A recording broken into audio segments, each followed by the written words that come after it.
ৰাতিপুৱাৰ ভাগত যেতিয়া সাধাৰণ জনতাই ইয়াতে পেট্ৰল ভৰাবলৈ আহিছে তেতিয়া পেট্ৰল ভৰাই এখেতে আধা ৰাস্তাৰ পৰা তেখেতে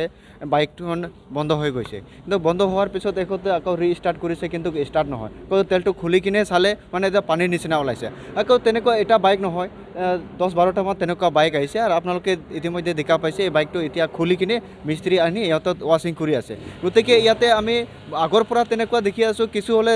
পানী ভৰাই ইয়াতে মানে 2 নম্বৰে বিক্ৰী কৰি আছে কিন্তু জনসাধাৰণৰ যদি মুখে মূৰ আৰু জনসাধাৰণে হাৰাশাস্তি কৰাৰ কাৰণে আৰু তেখেতৰ পৰা যি চৰকাৰে টেক্স পেট্ৰলৰ নামত যি টেক্স দাম বঢ়াইছে ইয়াৰ ভিত্তিতে পাব্লিকে যিটো পাব লাগে তেল এইটো তেল নাপায় যিটো পিয়ৰ তেল নাপায় কিন্তু তেনেকুৱা কৰি আজি এই জল পটকৈ ওলাই পৰিছে ইয়াতে তেলৰ নামতে পানী দিছে কিন্তু আমি এইটোৱে চাওতাল ছাত্ৰ সন্থাই এটা দাবী বিচাৰিছোঁ যে এইখন ইণ্ডিয়ান অইল চামঠাইবাৰ স্থিত ইণ্ডিয়ান অইল তেলখন ইয়াতে সিল হ'ব লাগে আৰু দণ্ডাধীশ পৰ্যায়ত এইটো তদন্ত কৰিব লাগে আৰু চিৰাঙত যেনেকুৱা পেট্ৰল পাম্প আছে প্ৰত্যেক পেট্ৰল পাম্প ইয়াতে চেক আউট কৰি ইয়াতে কি কয় চৰকাৰে বিহিত ব্যৱস্থা গ্ৰহণ কৰিব লাগিব এতিয়া আপোনালোকে ইয়াতে মানে 10-12টামান আহিছে কিন্তু ইয়াতে ৰাতিপুৱাৰ পৰা 1000 লিটাৰ ইয়াতে বিক্ৰী কৰিছে তেল ইতিমধ্যে এতিয়া মালিক কৰ্তব্য এতিয়ালৈকে নাই মেনেজাৰলৈ এতিয়ালৈকে ৰাতি আহি পোৱা নাই ৰাতিপুৱাৰ পৰা ইয়াতে কি কয় জনসাধাৰণে ইয়াতে অপেক্ষা কৰি আছে মেনেজাৰ আহিব পলংকি এতিয়ালৈকে মেনেজাৰ আহি পোৱা নাই বাহনৰ প্ৰতি এতিয়া কোৱা নাই কিন্তু কিছুমান কৰ্মচাৰী আছে এখেতসকলে মিস্ত্ৰী আনি ইয়াতে বাইকখন খুলি আছে খোলাৰ পিছত তাৰপিছত ইয়াতে ৱাশ্বিং কৰি আছে এইটোৱে কৰি আছে এতিয়া বৰাটো আপোনাৰ 20-30মান হ'ব নাই তেলৰ পাৰত আমি পানী নভৰাওঁ আমিতো একচুৱেলি তেল বিক্ৰী কাৰণে আছোঁ কিন্তু কালি ৰাতি যেনেকুৱা বৰষুণ দিছিল বৰষুণ দিয়াৰ পিছত ৰাতি 11:30-12টাতো চেক কৰা হৈছে ৱাটাৰ পেষ্টেদি আৰু এতিয়াও স্বয়ঙে আমি চালোঁ ভিতৰত ৱাটাৰ পেষ্টত কোনো ৱাটাৰ লেভেল দেখুওৱা নাই কিন্তু তাতে নজেলত ঘোলা পানী ওলাই আছে ক'তবা পাইপলাইনতে কিবা প্ৰব্লেম হৈছে নে কি প্ৰব্লেম হৈছে এইটোতো এতিয়া ক'ব নোৱাৰিম এইটো পাইপলাইন খান্দিলেহে বস্তুটো জানিব পাৰিম বাদ বাকী তেলত কোনো ভেজাল নাই ইয়াত তেল একদম অ'কে কোৱালিটি এণ্ড কোৱান্টিটি পায় নাই তেওঁলোকৰ গাড়ীটো আমি মিস্ত্ৰী মাতি দিছোঁ যিমান দূৰ পাৰোঁ মই সিহঁতক ঠিক ঠাক কৰি দিয়া ব্যৱস্থাটো কৰি আছোঁ কিয় যিহেতু আমাৰ তাৰে পৰা বস্তুটো নজেলৰ পৰা আমি স্বয়ং চাই আছোঁ যে তেলটো ঘোলা ওলাইছে সময়ত আমি এই যে ষ্টুডেণ্ট আমাৰ ল'ৰা আছে এই দলগাঁও স্কুলত মই লৈ আনিছোঁ তাতে থৈয়া তাৰপিছত মই আহিলোঁ এই যে আমি চামঠাইবাৰীৰ পৰা মই ভাবিলোঁ মই অহা যোৱাতো অলপ তেলটো শ্বৰ্ট হ'ব যোৱাকালি 200 টকাৰ ভৰাইছিলোঁ ভৱিষ্যত আমাৰ কম হ'লেতো আমাৰ তেল ভৰাব লাগিব তাৰ কাৰণে মই এইফালৰ পৰা মই তেল ভৰাবৰ কাৰণে আহিলোঁ ইয়াত তেল ডিপোত তাৰ পৰা ভৰাই ইয়াত 150 টকাৰ ভৰা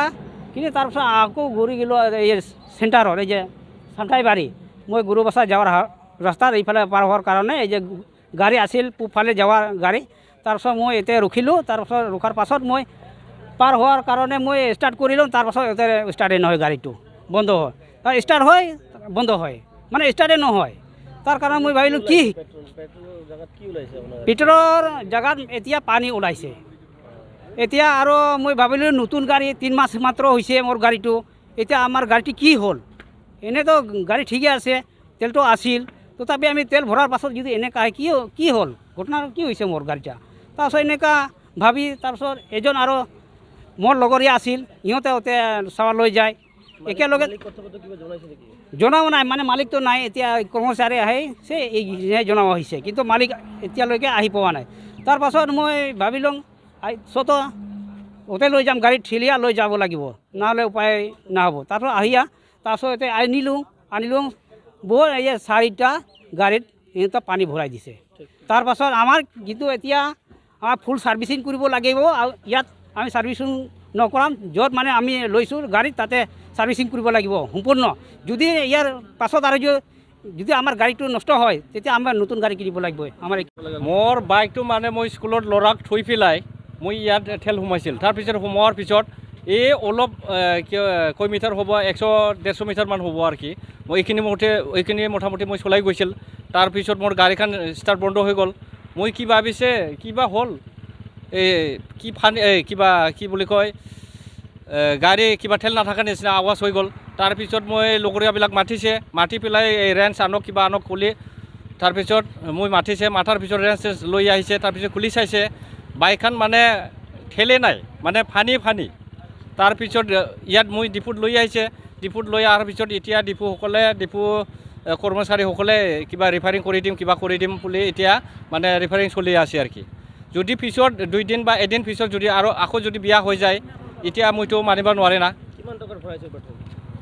পেট্ৰল তাতো মই 200 টকাৰ সোমাইছিল সদায় ভৰাই নেকি আপুনি এনেকুৱা মই সোমাই থাকে আজি হ'ল এনেকুৱা আজিও তেনেকুৱা হৈ গৈছে তেনেকুৱা সোমাইছে মই 200 টকাৰ মানে কাৰণ মোৰ স্কুলত ডেইলি অহা যোৱা কৰিব লাগে ল'ৰাক মানে স্কুলত থ'ব লাগে এইটো মোৰ বাইকটো যদি বিয়া হৈ যায় পিছত মই কি কৰা যায় এতিয়াতো মোৰ স্কুলৰ অহা যোৱাৰ কাৰণে বহুত দিগদাৰ হ'ব না মইতো মোক মানিব নোৱাৰে না যদি বিয়া হৈ যায় মালিক কৰ্তৃপক্ষই কিবা কৈছে নেকি মালিকটো এতিয়ালৈকেতো অহা নাই আমাৰ মানে মালিকটো বাচাই আছে আমি মানে বাইক মালিকসকলে প্ৰশাসনক কি আহ্বান জনাব কি ক'ব প্ৰশাসন মানে এইটো ক'ব লাগে মানে ডিপু ভালকৈ চলিব লাগে ডিপু হিচাপে ডিপুৱে থাকিব লাগে ভাল কিবা ঠেলটোত সোমাই দিব লাগে যদি সদায় এনেকুৱা যদি কোনোবা ইমাৰ্জেঞ্চি থাকে অফিচত যাব লাগে বা স্কুলত যাব লাগে ল'ৰাক থ'ব লাগে ছোৱালীক থ'ব লাগে সদায় যদি এনেকুৱা প্ৰব্লেম হৈ থাকে তেতিয়াতো কেনেকৈ হ'ব এইটো ডিপুটো এইটো বেয়া হ'ব না বাইকটো যদি বা গাড়ীখন যদি বেয়া হৈ থাকে